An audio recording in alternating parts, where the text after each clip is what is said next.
Hydraa commissioner Ranganath సంతకం forgery వ్యవహారం కలకలం రేపుతోంది. హైడ్రా పేరుతో ఫేక్ ఫైర్ ఎన్ఓసీలు సృష్టించిన ఘటన వెలుగులోకి వచ్చింది. 8 ప్రైవేట్ కాలేజీలు ఈ నకిలీ పత్రాలను ఇంటర్ బోర్డుకు సమర్పించినట్లు గుర్తించారు. ఈ వ్యవహారంపై ఆయా కాలేజీల గుర్తింపును రద్దు చేయాలని అధికారులు ఫిర్యాదు చేశారు. ఫిర్యాదు మేరకు లేక్ పోలీస్ స్టేషన్లో కేసు నమోదు చేసి దర్యాప్తు ప్రారంభించారు. నకిలీ పత్రాల తయారీ వెనుక ఉన్న వ్యక్తులపై పోలీసులు ఆరా తీస్తున్నారు.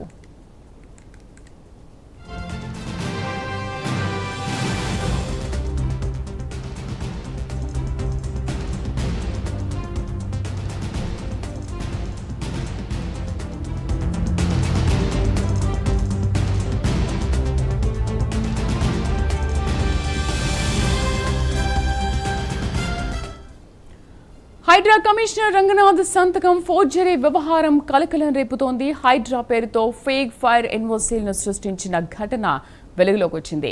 8 ప్రైవేట్ కాలేజీలు ఈ నకిలీ పత్రాలను ఇంటర్ బోర్డుకు సమర్పించినట్లు గుర్తించారు. ఈ వ్యవహారంపై ఆయా కాలేజీల గుర్తింపును రద్దు చేయాలని అధికారులు ఫిర్యాదు చేశారు.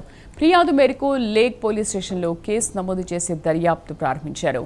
నకిలీ పత్రాల తయారీ వెనుక ఉన్న వ్యక్తులపై పోలీసులు ఆరా తీస్తున్నారు.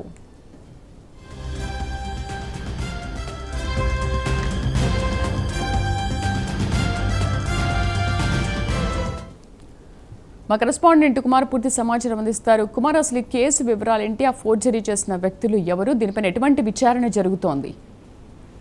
Thank you Sridevi. Hydraa commissioner Ranganath సంతకం ఫోర్జరీ జరిగిందని తాజాగా మనకైతే తెలుస్తుంది. అయితే 8 ప్రైవేట్ కాలేజీలపై ఇప్పటికే కేసు కూడా నమోదైంది. ముఖ్యంగా ఏదైతే హైదరాబాద్ లో సంచలన విషయం వెలుగులోకి వచ్చిందని చెప్పొచ్చు. హైదరాబాద్ కమిషనర్ అంటే హైడ్రా కమిషనర్ రంగనాథ్ సంతకాన్ని ఫోర్జరీ చేసి హైడ్రా పేరుతో నకిలీ ఫైర్ ఎన్ఓసీలు సృష్టించినట్లయితే తెలుస్తుంది. అయితే ముఖ్యంగా ఏదైతే కాలేజీలకు సంబంధించి అంటే ఇటు ఎఫ్టీఎల్ బఫర్ జోన్ లో లేకుండా ఉండేందుకు ఈ ఫోర్జరీ సంతకాలు చేసినట్లయితే తాజాగా మనకైతే తెలుస్తుంది. అయితే ఈ ఫోర్జరీ సంతకాలు చేసి ఇవన్నీ కూడా ఏదైతే ఎడ్యుకేషన్ బోర్డుకి సమర్పించినట్లయితే తెలుస్తుంది. ఇందులో ప్రధానంగా 8 కాలేజీలు అయితే ఉన్నాయి. అందులో బర్కత్పురంలోని హైందవి జూనియర్ కాలేజ్, అలాగే ఎస్ఆర్ నగర్ లో రెజోనెన్స్ జూనియర్ కాలేజ్, అలాగే మెహదీపట్నం ప్రియాంక జూనియర్ కాలేజ్, అలాగే Chandrayangutta Sri Chaitanya junior college, Chikatapalli Vidyanagar mother girls junior college, అలాగే చికటపల్లిలో న్యూ ఎరా జూనియర్ కాలేజ్, అలాగే షాహీన్ జూనియర్ కాలేజ్, ఇలా 8 కాలేజీలు ఇటు రంగనాథ్ సంతకం అంటే హైడ్రా కమిషనర్ రంగనాథ్ సంతకం ఫోర్జరీ చేసి ముఖ్యంగా వాటిని ఎడ్యుకేషన్ అంటే ఫైర్ కి సంబంధించి ఈ ఫోర్జరీ సంతకాలు చేశారు. అంటే ముఖ్యంగా ఈ ఇంటర్మీడియట్ కాలేజీలు అన్నింటికి కూడా ఈ ఫైర్ సేఫ్టీకి సంబంధించి కంపల్సరీ ఎడ్యుకేషన్ బోర్డుకి ఆ సర్టిఫికెట్లు అయితే సమర్పించాల్సి ఉంటుంది. ముఖ్యంగా ఏదైనా ఫైర్ యాక్సిడెంట్ జరిగినా సరే ఇటు అందులో ఉన్న విద్యార్థులు ఇమీడియట్ గా అక్కడి నుంచి తప్పించుకునే ప్రయత్నంగా ఏదైతే అక్కడ ఫైర్ సేఫ్టీ అన్ని ఉండాల్సి ఉంటుందో అయితే ఈ కాలేజీలు ఏమీ కూడా అవేమీ పాటించకుండా ముఖ్యంగా ఫైర్ సేఫ్టీకి సంబంధించి వాళ్ళ కాలేజీలకి ఏదైతే ఫైర్ సేఫ్టీ ఉన్నట్లు ఇటు హైడ్రా కమిషనర్ రంగనాథ్ సంతకాన్ని ఫోర్జరీ చేసినట్టు తెలుస్తుంది. అయితే ముఖ్యంగా ప్రస్తుతం దీనిపై ఇటు హైడ్రా కమిషన్ ఆఫీస్ నుంచి కూడా ఏదైతే ఒక కంప్లైంట్ అయితే వెళ్ళడం జరిగింది. ఇప్పటికే దీనిపై ఎఫ్ఐఆర్ కూడా నమోదు చేశారు. అయితే ఇందులో ప్రధానంగా 8 కాలేజీలు ఏదైతే ఈ సంతకం ఫోర్జరీ చేసినట్లయితే తాజాగా వెలుగులోకి అయితే తీసుకుంది. అయితే ఇప్పటి వరకు కూడా ఇటు హైడ్రాకి సంబంధించి ప్రతి ఒక్కటి కూడా చాలా క్లియర్ కట్ గా వాళ్ళైతే చర్యలు తీసుకుంటుంటారు. ఇటు ఎఫ్టీఎల్ బఫర్ జోన్ లోని ఏమైనా అక్రమ నిర్మాణాలు ఉన్నా సరే వాళ్ళు ఇమీడియట్ గా ఎఫెక్ట్ తీసుకుంటారు. అయితే మిగతా వాటికంటే ఇటు కాలేజీలకు సంబంధించి కూడా వాటికి కొన్ని ఎన్ఓసీలు కావాల్సి ఉంటుంది.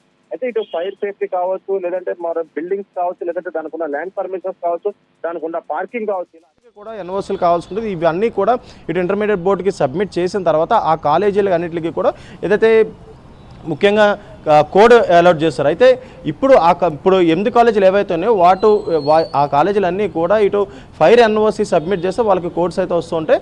ఈ నేపథ్యంలోనే ఇటు హైడ్రా కమిషనర్ రంగనాథ్ సంతకం వీళ్ళందరూ కూడా ఫోర్జరీ చేసి ఇటు ఇంటర్మీడియట్ బోర్డుకి అయితే సబ్మిట్ చేశారు. ఇంటర్మీడియట్ బోర్డు సబ్మిట్ చేసిన తర్వాత ఆ ఫోర్జరీ సంతకాలన్నీ కూడా ప్రస్తుతం అయితే బయటకు రావడం జరిగింది. అయితే దీనిపై ప్రస్తుతం కేసు కూడా నమోదైంది, ఎఫ్ఐఆర్ కూడా నమోదైంది.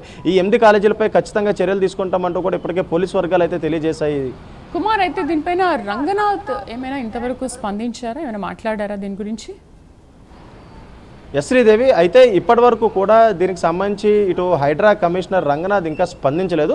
ఎందుకంటే కొద్దిసేపటి క్రితమే దీనికి సంబంధించి ఏదైతే ఈ ఫోర్జరీ సంతకాల వ్యవహారం మొత్తం కూడా వెలుగు చూస్తుందని చెప్పొచ్చు. అయితే ఇప్పటివరకు కూడా ఇటు హైడ్రా ఆఫీస్ నుంచి కంప్లైంట్ వెళ్లడంతో కూడా ఎఫ్ఐఆర్ అయితే నమోదైంది. అయితే ఇప్పటివరకు కూడా హైడ్రా కమిషనర్ రంగనాథ్ అయితే ఇంకా దీనిపై ఇంకా స్పందించలేదు. అయితే ఈ సంతకాల వెనకాల అంటే ఫోర్జరీకి చేసిన సంతకాల వెనకాల ఎవరున్నారనే దానిపై ప్రస్తుతం పోలీసులు ఎంక్వైరీ కొనసాగిస్తున్నారు. ఎందుకంటే హైడ్రా అనేది ఒక చాలా పెద్ద సంస్థ. ఆ సంస్థ సంస్థ నుంచి ఈ ఫోర్జరీ సంతకం బయటకు వెళ్ళిందంటే ఖచ్చితంగా దాంట్లో ఎవరైనా ఇన్వాల్వ్మెంట్ ఉండే అవకాశం ఉంటుంది. అయితే ఈ నేపథ్యంలో ప్రస్తుతం ఇటు హైడ్రా ఆఫీస్ నుంచి కంప్లైంట్ వెళ్ళింది కాబట్టి పోలీసులు ఎఫ్ఐఆర్ అయితే నమోదు చేశారు.